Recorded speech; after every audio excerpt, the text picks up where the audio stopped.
பெரிய வெங்காயம் ஒன்று எடுத்து சின்ன சின்ன பீஸாக கட் பண்ணி இருக்குதுங்க. தக்காளி ஒன்று எடுத்து 4ஆக கட் பண்ணி இருக்குது.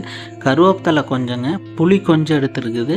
வரமிளகா ஒரு 2 எடுத்து சின்ன சின்ன பீஸாக கட் பண்ணி இருக்குது. இதுதான் தேவையான பொருளுங்க. இப்போ வாங்க எப்படி செய்கிறதுன்னு பார்க்கலாம்.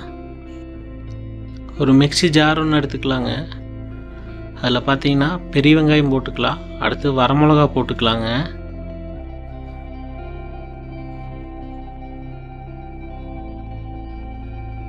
அந்த கருவேப்பிலையும் போட்டுக்குவோம், தக்காளியும் போட்டுக்கலாங்க. அப்புறம் பார்த்திங்கன்னா புளியும் போட்டுக்குவோம். இது கூட உப்பு ஆட் பண்ணிக்கலாங்க.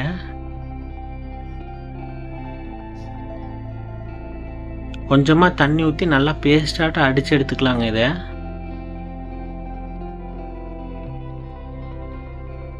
இப்போ பார்த்திங்கன்னா நல்லா பேஸ்டாட்ட அடித்து எடுத்தாச்சு.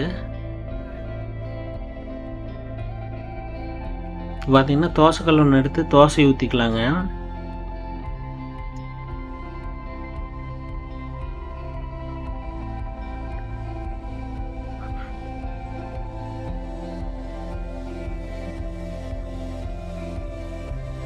தோசையை நல்லா பரப்பி விட்ருங்க.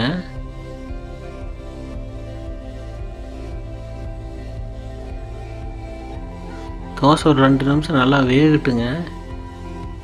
இதுக்கு மேலே நம்ம ஆயில் ஆட் பண்ணிக்கலாங்க. தோசைக்கு மேலே தோசை ஒரு 2 நிமிஷம் நல்லா வேகட்டுங்க.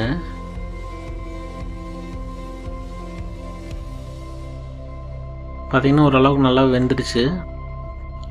இந்த டைம் பார்த்திங்கன்னா நம்ம அரைச்சி எடுத்து வச்சுருக்க அந்த சட்னியை அந்த தோசை மேலே அப்படியே பரப்பி விட்டுறலாங்க. இந்த மாதிரி கொஞ்சமாக எடுத்து தோசை மேலே ஃபுல்லாகவே பரப்பி விட்ருங்க. ஃபுல்லாக எடுக்க வேண்டாம், லைட்டாக எடுத்து தோசை மேலே இந்த மாதிரி பரப்பி விட்ருங்க.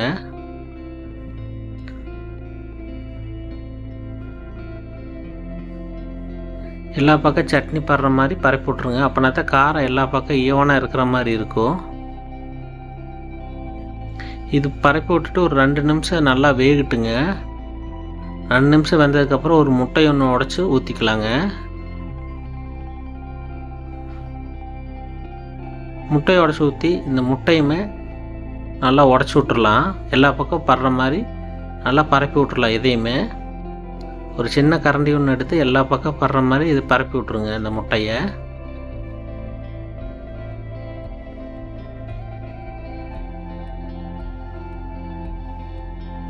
இந்த மாதிரி எல்லா பக்கம் முட்டை ஈவனாக வர்ற மாதிரி ஒரு சின்ன கரண்டி ஒன்று எடுத்து இந்த மாதிரி பரப்பி விட்ருங்க. இது பண்ணுறப்ப அடுப்பு கொஞ்சம் ஸ்லோ பண்ணிக்கிங்க, இல்லைன்னா தோசை பார்த்திங்கன்னா அடிப்பக்கம் கரிஞ்ச மாதிரி ஆயிரும். இப்போ பார்த்திங்கன்னா ஈவனாக எல்லா பக்கமுமே பரப்பி விட்டாச்சு.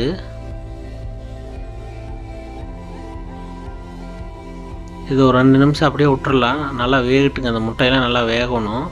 இதுக்கு மேலே லைட்டாக தூள் தூவிக்கலாங்க.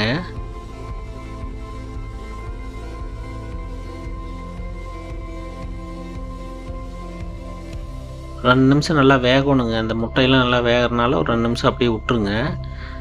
அதுக்கப்புறம் பார்த்திங்கன்னா இட்லி பொடி இல்லைன்னா பெப்பர் தூள் இருந்தால் இந்த மாதிரி மேலே லைட்டாக தூவி விட்டுருங்க. காரமாக கொஞ்சம் நல்லா இருக்கும்.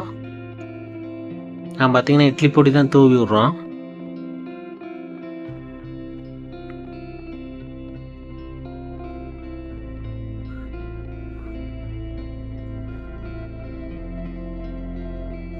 இப்போ பார்த்திங்கன்னா முட்டையுமே ஓரளவுக்கு நல்லாவே வெந்துடுச்சு பாருங்கள்.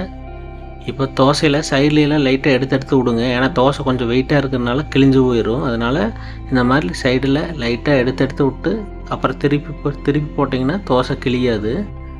திருப்பி போட வேண்டியது இல்லைங்க, மடிக்கிறது தான். அதனால் லைட்டாக இந்த பக்கம் அந்த பக்கம் சைட்லாம் இந்த மாதிரி எடுத்து விடுங்க. அப்படின்னா தான் உங்களுக்கு எடுக்கிறதுக்கு கொஞ்சம் ஈஸியாக இருக்கும். இந்த மாதிரி சைடில் எடுத்து விடுங்க. ஏன்னா தோசை வெயிட்டாக இருக்கிறதுனால கிளியிருக்கு சான்ஸ் இருக்குதுங்க. இந்த மாதிரி எல்லா பக்கமே சைடில் சுற்றியுமே எடுத்து விட்ருங்க.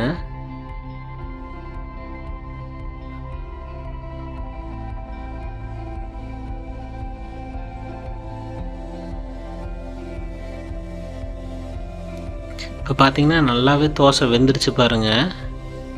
இந்த டைமில் மேலே கொஞ்சமாக கொத்தமல்லி தழை தூவி விட்டுறலாங்க. தூவிட்டு தோசையை ரெண்டாக மடித்து போட்டுக்குவோம்.